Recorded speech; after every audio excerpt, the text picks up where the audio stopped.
You think you control your thoughts? You don't. They appear, automatically, without permission, without effort. You don't choose your next thought, it just shows up. And then you believe it, you follow it, you react to it, as if it came from you, but it didn't. Your brain generates thoughts, the same way your heart beats, automatically, constantly, silently.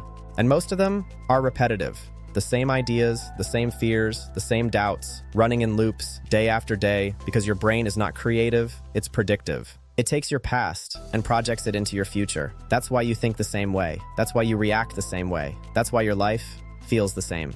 Because your thoughts are recycled. Not new, not original. Just repeated patterns. And the more you believe them, the stronger they become.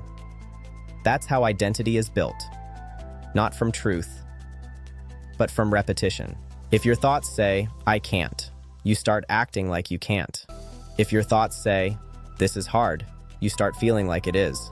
If your thoughts say, wait, you stop moving. Not because it's real, but because it feels real. And that's the trap. But what if they're wrong? What if your brain is just repeating old data, old fears, old limits, old versions of you that no longer apply? Then every time you believe them, you stay the same. You stay inside the past.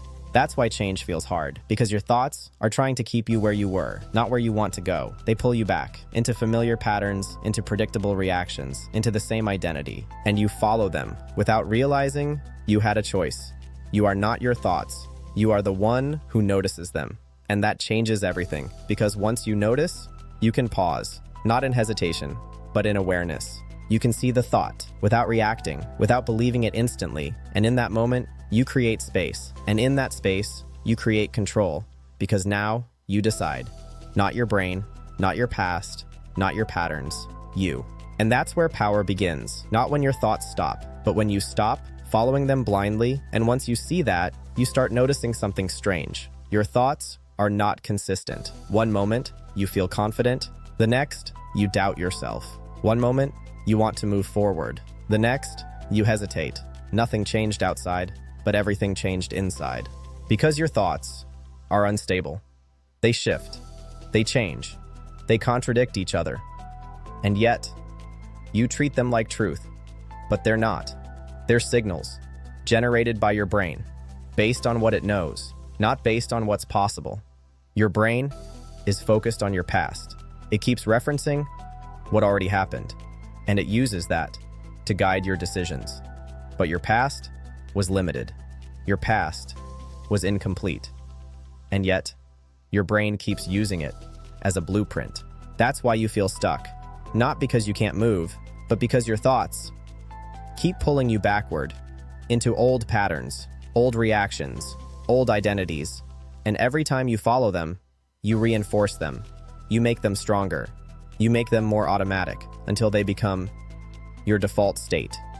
That's how people get trapped. Not physically, mentally. They live inside the same thinking, the same loops, the same reactions, because they never question what's happening inside their head. They assume, if I think it, it must be true. But that's not how it works. Thoughts are not facts. They are suggestions, possibilities, predictions. Sometimes useful, often wrong, but if you don't question them, they control you, they shape your actions, they limit your decisions, they define your life.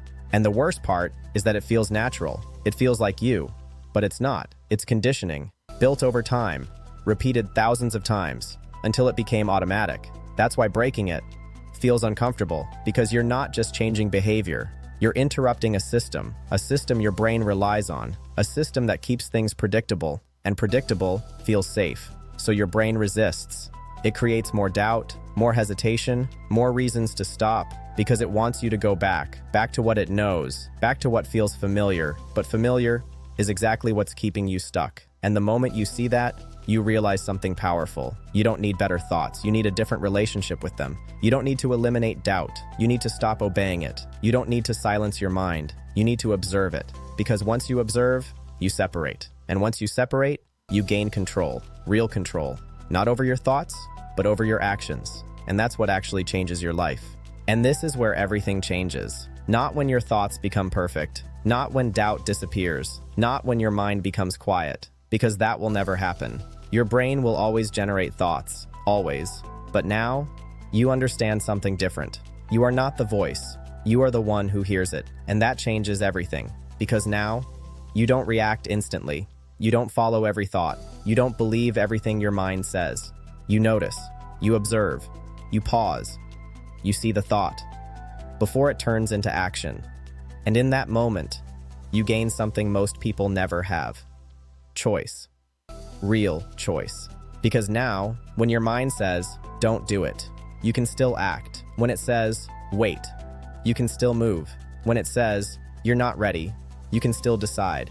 And that's power. Not controlling your thoughts, but not being controlled by them.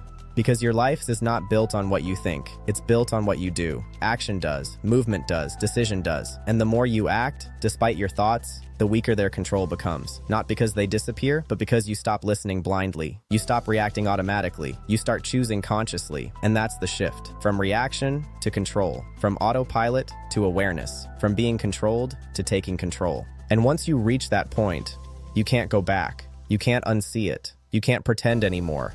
Because now you know your thoughts are not commands. They are suggestions. And you don't have to accept them. You don't have to follow them. You don't have to obey them. You can question them, ignore them, override them, and move anyway. And that is where freedom begins. Not when your mind is quiet, but when you stop needing it to be. Because now, you're no longer waiting for permission. You're deciding. And once you start deciding, your life starts changing. Not slowly, but immediately. Because change doesn't start in your thoughts. It starts in your actions. And your actions start with one decision: to not follow your mind every time it speaks. To move, even when it resists. To act, even when it doubts. To decide, even when it hesitates. Because that's the difference between staying the same and becoming something else. And now, you know it. So the next time your mind speaks, don't react. Don't obey. Don't follow automatically. Pause, observe, and then decide, because you are not your thoughts. You are the one who chooses what to do with them.